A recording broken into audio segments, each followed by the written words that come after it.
से 16 निर्मित महाप्रभुंकर मूर्ति रखी ट्रैक्टर रे ता सामने नाची नाची जाउथिले, जोटा कि धार्मिक भावधारा रे व्याघात सृष्टि करिछि। तेणु आम क्षमा प्रार्थना करुछु एवं भविष्य में से भली न करने कथा आपन को दौचु। जय जगन्नाथ। प्रथम मंचासीन समस्त उभय कमिटर सभ्य मानू सम्मान जणे मो सम्मुखें थिबा आपण माने जो माने आमको सहयोग हाथ बढ़ाई कृतज्ञता ज्ञापन करी मु स्पष्टीकरण रखा चाहूँगी।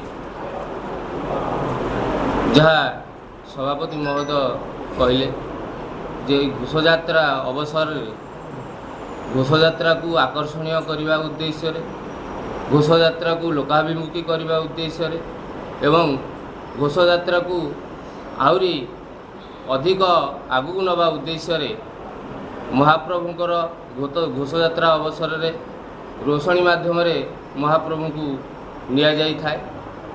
यही उद्देश्य रे जो रोषणी कार्यक्रम करा जाइथिला से रोषणी कार्यक्रम को नहीं प्रश्नवाची सृष्टि होइछि एवं यह निश्चय धार्मिक भावधारा रे कुठारघात करछि। यही उद्देश्य रे आमे उभय कमिटी क्षमा प्रार्थना करुछु एवं आमे कथा रखुछु जे भविष्य रे एही भली कार्य आउ कराजिबो नाही। यही अवसर रे बुद्धिजीवी महलरू विभिन्न मंतव्य आसुची एवं से मंतव्य को बारंबार दोहराई ताकू आउ टिके वर्धित आकार न करिया पाई आमे अनुरोध रखुछु। रोषणीर गोटे अंश भाव देवदासी नृत्य परिवेशन करा जाइथिला एवं से जो देवदासी नृत्य दायित्व रे जे थिले जेहेतु से गोटे तांकर गोटे पार्ट थिला जे ठाकुरंक सम्मुख रे देवदासी नृत्य करा जाए से उद्देश्य रे से 16 निर्मित महाप्रभुंकर मूर्ति रखी ट्रैक्टर रे ता सामने नाची नाची जाउथिले, जोटा कि धार्मिक भावधारा रे व्याघात सृष्टि करिछि। तेणु आम क्षमा प्रार्थना करुछु एवं भविष्य में से भली न करने कथा आपन को दौचु।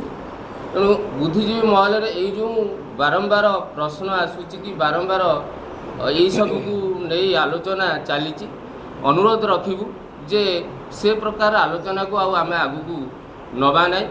एवं द्वितीय कथा जे आमर जो परंपरा रही महाप्रभुंकर रथयात्रा समय छेरा पहरार परंपरा रही एवं से छेरा पहरा सेवक भावे ताऊ छेरा पहरा करा जाई थाए। एई वर्ष टिके पारंपरिक एवं रीतिनीति रे टिके व्याघात सृष्टि होइतिबारु आमे बारंबार जाई जे आम सांविधानिक सर्वोच्च पदवीधारी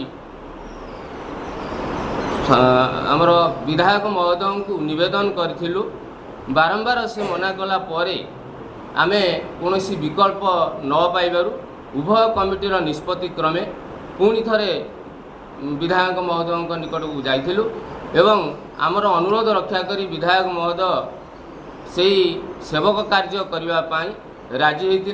परवर्ती समय आमे पारंपरिक रीति अनुसार तांकु वरण करी आनी से सेवा कार्य करने अनुरोध करते से सेवा कार्य मध्य विधायक महोदय करथिले एवं आपण मान सम्मुख में विनम्र अनुरोध रखी या कौन राजनैतिक अनभिसंधि न रखी आपण माने जो बुद्धिजीवी महलरू विभिन्न प्रकार मंतव्य आसूची से मंतव्य को बंद करने मु आपण मानकु अनुरोध रखी।